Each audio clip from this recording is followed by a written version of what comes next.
Okay, guys, I understand. Yes, tempers are high. People are upset. People want Ruben Amorim out. I understand everybody perfectly, but let us analyze the game and what happened, what went wrong with that game, and also go in depth with all of the things that are happening around Manchester United. Yes, the game yesterday, the loss to Manchester City at the Etihad yesterday is something that we have to pin on Ruben Amorim. And why do we have to pin it on Ruben Amorim? First of all, I do not think that the system is the problem.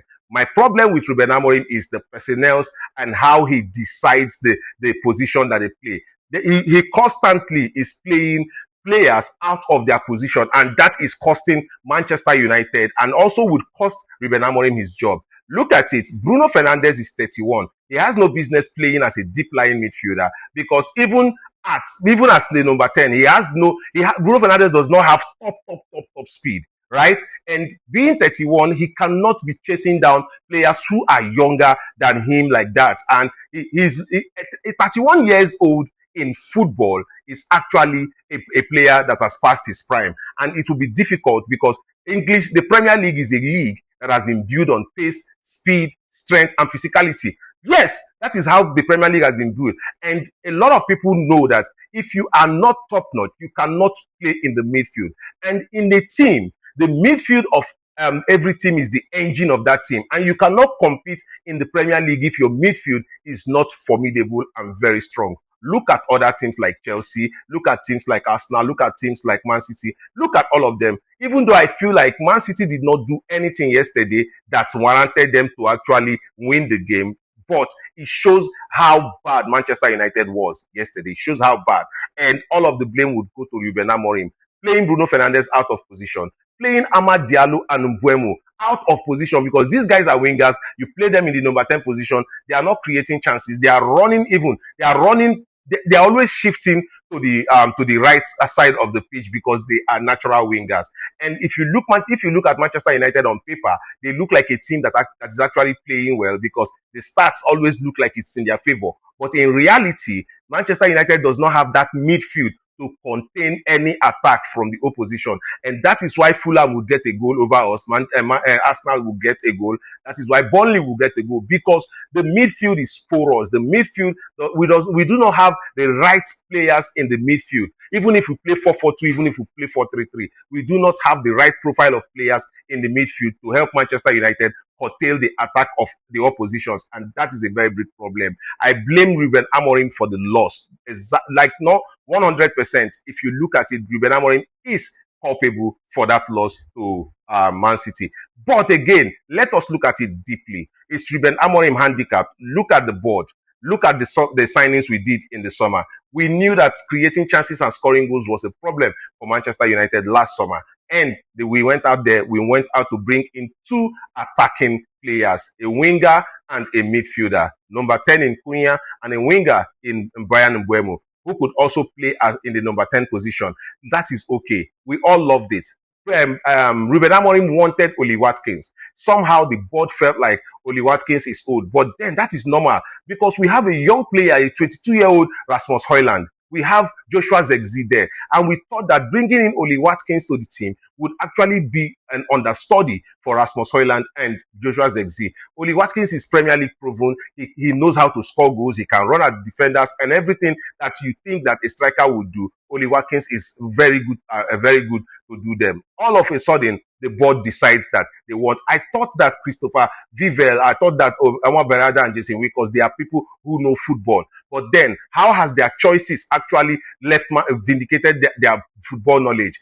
Their choices. How has it vindicated their football knowledge? Because if we look at it, if you know football that much, you would have known that Manchester United has aging legs in the midfield, and we needed to fortify that midfield by bringing in midfielders. I, for one person, suggested we needed two midfielders in the middle of the park. We needed one who could actually be with the ball, be tenacious enough, be mobile enough. And we have one who stops the attack and who is able to pick ball, read the game properly. I thought that was the case. And then if we are being attacked, the defense line will get that possession. Our defense line does not have that protection from the defensive midfielders. Why is that? Because these legs are aging and Ugarte is not good enough. This is what the board would have concentrated on in the summer window.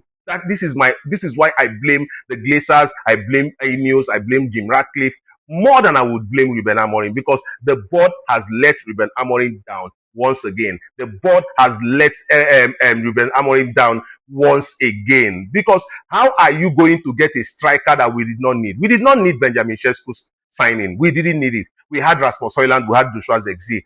We had players who were ready to fight for the badge at Manchester United. Bringing in Benjamin Sesko to the team, I don't understand what for. We were seeing Rasmus Højlund struggle at Manchester United. He was not receiving passes. He was not receiving the balls. Nobody was feeding him. And that created a lot of problem for Rasmus Højlund. But we saw him trying to fight. And the same thing is happening now to Benjamin Sesko. He does not have the balls delivered to him. He's now coming in to play hold-up play. And if you look at him, he looks like someone who is not aggressive enough. And these are the problems at Manchester United. Manchester United should be modeling themselves around bringing in midfielders who are strong enough to fight for the ball, win the ball, and create attack for Manchester United. And this is where I think that the board lets Ruben Amorim down.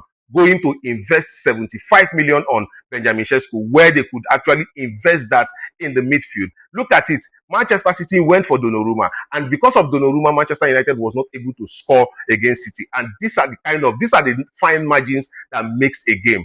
Manchester United goalkeeper was not present enough. Manchester United goalkeeper, I thought, was actually mistaken. Yes, in some of the goals Erling Haaland scored, especially the first Erling Haaland goal, I thought that he could have done better. He could have stood his ground. And because Luke Shaw was running with Erling Haaland, maybe Erling Haaland would have found it difficult to pick a spot. But then he rushed forward and down you go, and creates that space for Erling Haaland to actually get a spot. So I think that the board has not done Ruben Amorim well. The board has not looked at, if they say Omar Berrada and Jason Wickles know football, I think that they have shown that they don't actually know football. They are hurting Ruben Amorim by not providing personnel for him that are good enough to play in the midfield. The midfield of Casemiro and Bruno Fernandes is 31 and 33 years old players. How are you going to field those type of players in Manchester United midfield and expect them not to crumble? Look at Mbeumo and Ahmad that you put up front as midfielders. Are they not supposed to return to come and help the deep lying players? But no, they are always going on the right side because they are natural wingers. They are not central midfielders. Central midfielders always know to join. Central midfielders always know that they have to go back, make the spaces open for them, join the attack, track down players. Central midfielders know these things, but it is not something that Ahmad knows. It is not something that Mbeumo knows, and that creates a problem for Manchester United. I'll be in the comment section. I want to know what you think about this analysis. If you look at it, it is the board failing Ruben Amorim. Ruben Amorim, in turn, has not been pragmatic enough, have not been daring enough. He has not taken chances enough, and he has not taken risk enough. He's trying to do things that actually is not working, and he's refusing to change it. And that is where I am upset with Ruben Amorim, telling him to change a bit. But then look at it critically. The board has not given Ruben Amorim 100% of support, and that is affecting Manchester United right now. I'm in the comment section. I want to know what you think about this analysis. See you again in my next video.